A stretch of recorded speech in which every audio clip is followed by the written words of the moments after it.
Shalom, Bapak Ibu, saudara-saudara yang saya kasihi.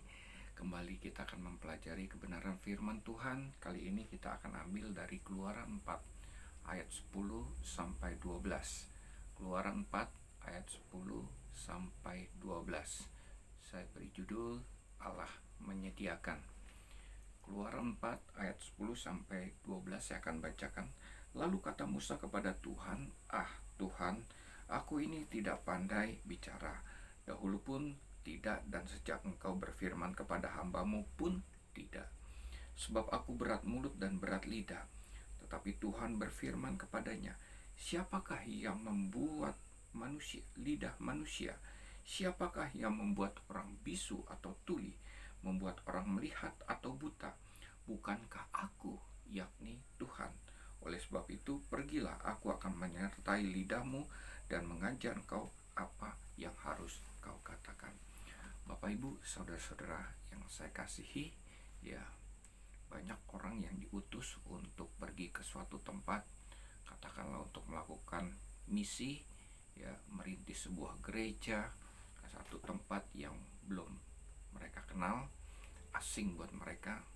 Tetapi kebanyakan mereka terkendala kepada pertanyaan, nanti siapa yang mendukung? Ya, apakah ada gereja atau lembaga misi yang mendukung?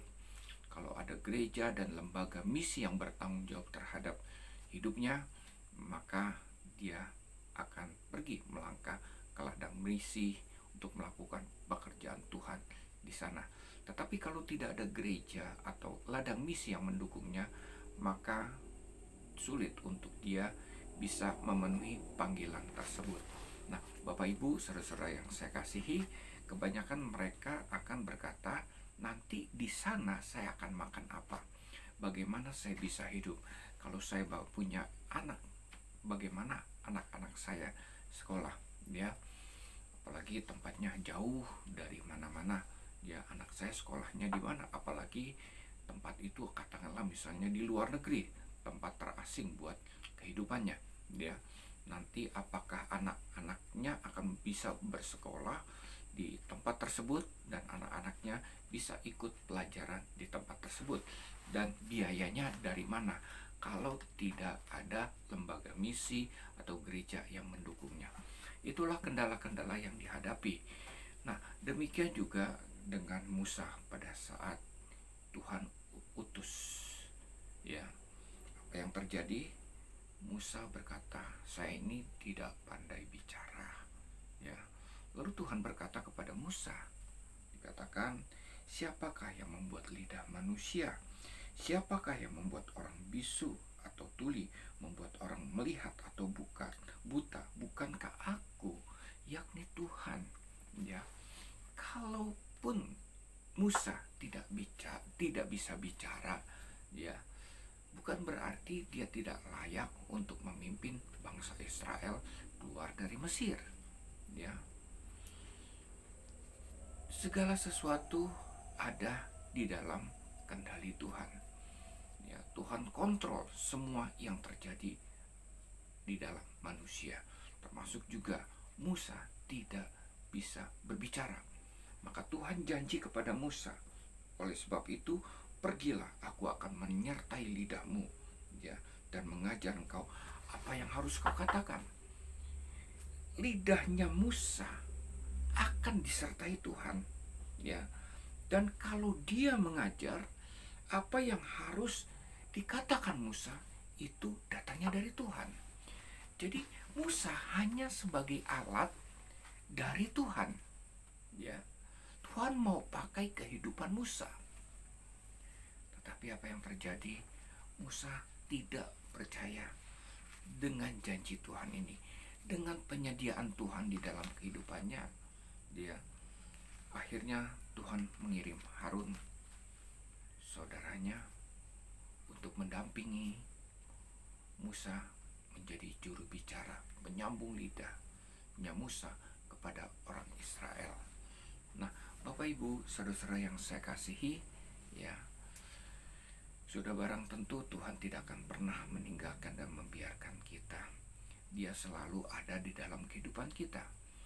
ketika kita melaksanakan apa yang Tuhan perintahkan, Tuhan tidak pernah meninggalkan dan membiarkan kita. Dia selalu ada di dalam kehidupan kita. Beberapa waktu yang lalu kita mempelajari bahwa murid-murid Tuhan Yesus disuruh pergi ke seberang. Ya, bukan berarti segala sesuatu yang diperintahkan Tuhan tidak ada masalah. Ada masalah. Mereka menjumpai badai. Tanpa disuruh, Tuhan Yesus datang kepada mereka berjalan di atas air untuk menjumpai murid-muridnya. Itulah Tuhan kita yang namanya Yesus Kristus. Dia selalu mendampingi kita dalam segala situasi, kondisi, keadaan. Ya, dia selalu menyertai kita, memperhatikan kehidupan kita, memelihara kehidupan kita. Jangan takut untuk melaksanakan apa yang Tuhan perintahkan di dalam kehidupan kita. Allah kita adalah Allah yang menyertai kehidupan kita, Allah yang menyediakan dan memelihara segala sesuatu untuk kehidupan kita. Bapak Ibu, saudara-saudara yang saya kasihi, pada zaman sekarang ini, ya, dalam era COVID ini, pandemi COVID, kehidupan semakin berat ke depan. Ya, tetapi jangan takut untuk melangkah bersama-sama Tuhan.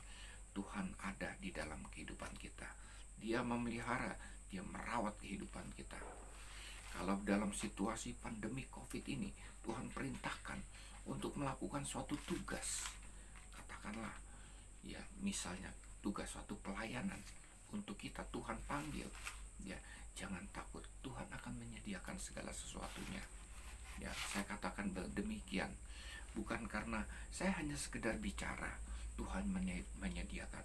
Saya melihat di dalam situasi kondisi kehidupan saya, ya, justru di dalam masa pandemi COVID ini, dari bulan Maret sampai sekarang, saya bisa membangun sebuah asrama dan saya melanjutkan pembangunan yang ada di sosok ini. Membangun sekolah, ya. Dari mana duitnya? Bukan dari gereja, bukan dari sponsor, bukan dari lembaga misi. Tidak ada. Mereka sedang kekurangan, mereka sedang kebingungan untuk bisa menyediakan uang untuk dibagikan ke ladang misi, untuk disalurkan ke ladang misi. Mereka pun juga sedang mengalami kesulitan. Tetapi Tuhan yang kita sembah, Dia akan memelihara kehidupan kita, Dia akan memperhatikan kehidupan kita, dan Dia tidak pernah meninggalkan kita. Dan terlebih lagi, Tuhan akan menyediakan segala sesuatu yang kita perlukan, apalagi untuk kita melakukan pekerjaan Tuhan. Bapak Ibu saudara-saudara yang dipanggil oleh Tuhan, jangan takut, Tuhan yang menyediakan. Bapak Ibu saudara-saudara yang dipakai oleh Tuhan menjadi saluran berkat Tuhan, jangan khawatir, Tuhan akan memberkati kehidupan Bapak Ibu saudara-saudara semuanya untuk menjadi saluran berkat. Bukan hanya berkat untuk diri kita, tetapi juga untuk orang lain. Tuhan memberkati. Shalom.